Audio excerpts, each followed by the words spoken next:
Today is November 19th, 2025, and Japanese politics just witnessed one of those quiet earthquakes that doesn't make huge headlines around the world, but absolutely reshapes the landscape at home. The Social Democratic Party, the SDP, the direct successor to the old Japan Socialist Party that once challenged the LDP dominance head-on, has just lost its very last seat in the House of Representatives. 0.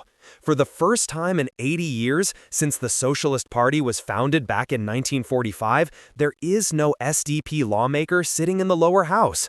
And the way it happened, approving the departure of their only remaining member, Kunio Arakaki, feels almost like the party itself signed its own eviction notice. Let me walk you through exactly what went down and why this matters more than it might seem at first glance. Kunio Arakaki is a 69-year-old politician from Okinawa, representing the 2nd District, which covers places like Ginowan and Uraso, areas heavily affected by U.S. military bases, especially the controversial Futenma Air Station.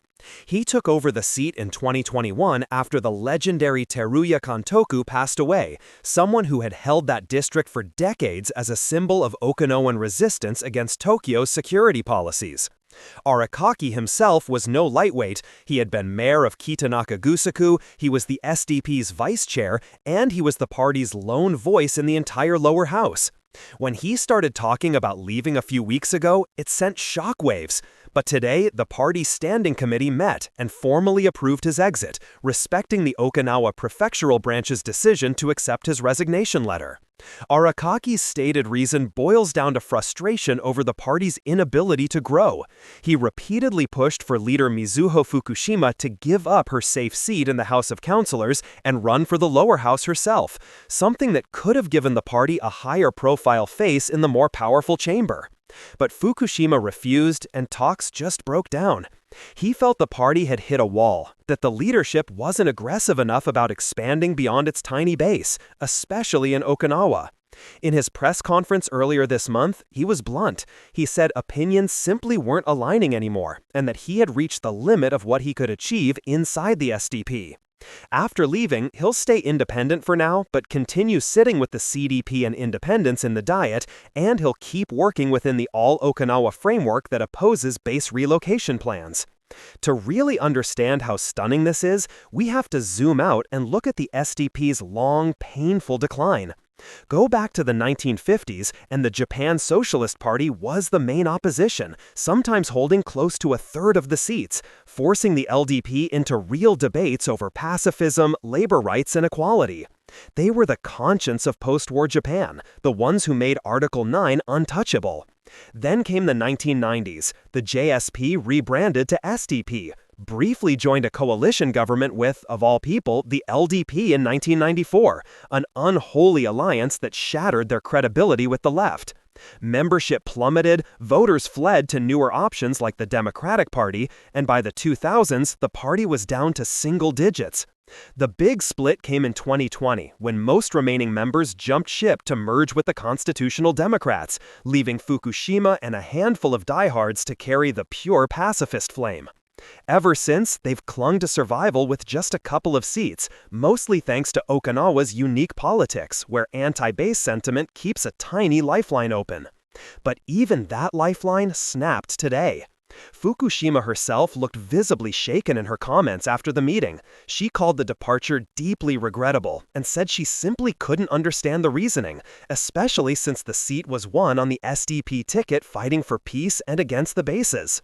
There's real bitterness there, you can feel it. The party tried to talk him out of it multiple times, even initially refused to accept his resignation letter, forcing him to mail it in. But in the end, they let him go rather than drag out an ugly internal fight. So what does 0 lower house seats actually mean in practical terms? Well, symbolically, it's devastating. The SDP is now purely an upper house party, with just Fukushima and one other senator. They barely hung on to political party status after scraping over the 2% vote threshold in recent elections, but losing visibility in the lower house makes fundraising, media attention, and recruiting new blood almost impossible. In Okinawa, it weakens the coordinated anti-base front. All Okinawa now has one less reliable voice in Tokyo. And it opens the door wider for the LDP or even the Ishiba faction to push harder on Hanoko relocation without as much organized pushback from the traditional left. Looking ahead, the big question is survival.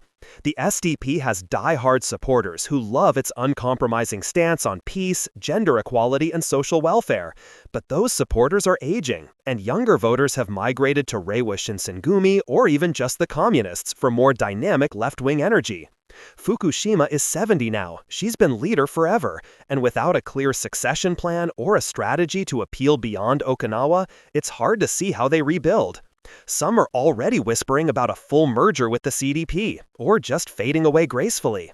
This isn't just the story of one small party hitting zero, it's the story of how Japan's once vibrant ideological left has fragmented and faded in the face of decades of LDP dominance, economic stagnation, and shifting voter priorities.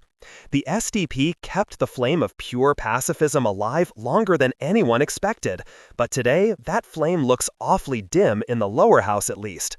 Whether this is rock bottom or the beginning of total extinction, only the next few years will tell.